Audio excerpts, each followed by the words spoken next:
తెలంగాణ రాష్ట్రంలో గోదావరి నదులకు సంబంధించి చాలా పెద్ద ఎత్తున కుట్ర జరుగుతుంది. దీన్ని ఏదైతే చంద్రబాబు డైరెక్షన్లో రేవంత్ రెడ్డి కుట్ర చేస్తున్నాడంటూ పెద్ద ఎత్తున కూడా వాదనలు వినిపిస్తున్నాయి. దీని గురించి మనం మాట్లాడించే ప్రయత్నం చేద్దాం. చెప్పండి, గోదావరి నదికి సంబంధించి కుట్ర జరుగుతుందని ఆరోపిస్తున్నారు. అసలు ఏం జరుగుతుంది అనుకోవచ్చు?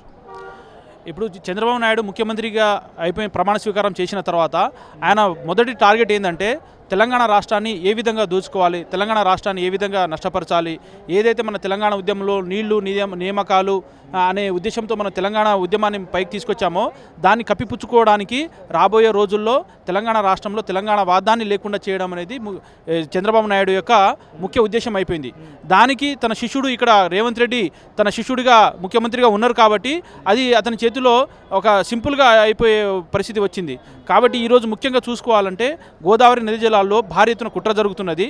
గోదావరి నదీ జలాలకు సంబంధించింది బనకచెర్ల ప్రాజెక్టును తీసుకొస్తున్నారు. ఎవరు ఆంధ్రప్రదేశ్ ముఖ్యమంత్రి చంద్రబాబు నాయుడు గారు ఆ బనకచెర్ల ప్రాజెక్టు ద్వారా తెలంగాణ రాష్ట్రంలో ఉన్న గోదావరి నదీ జలాలను తీసుకుపోవడానికి ఇది ఒక పెద్ద కుట్ర పన్నుతున్నాడు. అయితే వాళ్ళ పర్పస్ ఏమని చెప్తున్నారంటే ఈ బనకచెర్ల ప్రాజెక్టు ద్వారా అంటే వరద సమయంలో మేము వరద నీటిని మేము తీసుకుపోవడానికి బనకచెర్ల ప్రాజెక్టును తీసుకొస్తున్నామని ఆంధ్రప్రదేశ్ ప్రభుత్వం చెబుతున్నది. అయితే వరద నీటి అనేది కేవలం వర్షాకాలంలో మాత్రమే వరద నీళ్లు గోదావరి నదిలో అవైలబిలిటీ ఉంటుంది. తర్వాత గోదావరి నదిలో ఎక్కువ శాతం పారేది మన ప్రాణహిత నదికి సంబంధించిన జలాలే ఉంటాయి.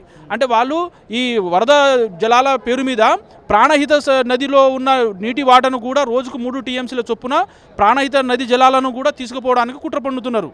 అయితే ఈ సమయంలో మన తెలంగాణ రాష్ట్ర ప్రభుత్వం ఏం చేయాలి? మన తెలంగాణ సమాజ శ్రేయస్సు కోసం, మన తెలంగాణ రైతాంగం కోసం వీళ్ళు అడ్డుపడి వాళ్ళని వ్యతిరేకించి ఖండించడం అనేది తెలంగాణ రాష్ట్రంలో ఉన్న కాంగ్రెస్ పార్టీలో ఏ ఒక్క మంత్రి కానీ ముఖ్యమంత్రి గారు కానీ దీని మీద చర్చించట్లేరు, దీన్ని ఖండించట్లేరు.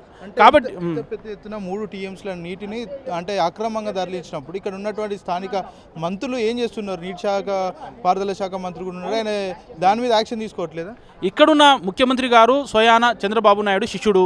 ఆయనకి తెలంగాణ అవసరాల మీద, తెలంగాణ శ్రేయస్సు మీద, భవిష్యత్తు మీద ఆయనకి ఏమాత్రం అవగాహన లేదు. అతను ఉద్యమ నాయకుడు కాదు.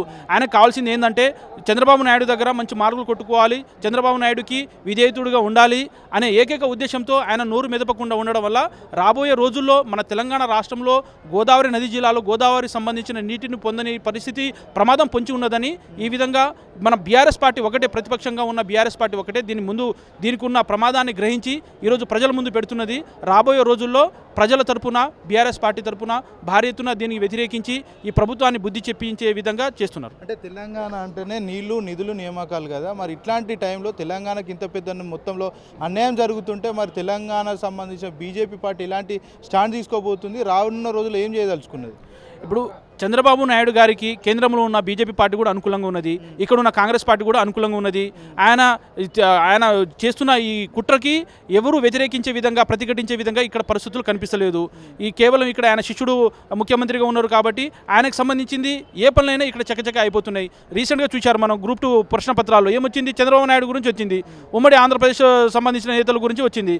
అంటే ఇక్కడ అర్థం ఏంటంటే చంద్రబాబు కనుసన్నల్లో తెలంగాణ రాష్ట్ర ప్రభుత్వము నడుస్తున్నది, ఆయన శిష్యుడు ఇక్కడ ఆయన కనుసన్నల్లో పరిపాలన చేస్తున్నాడు అనేది మనకు స్పష్టంగా అర్థమవుతున్నది.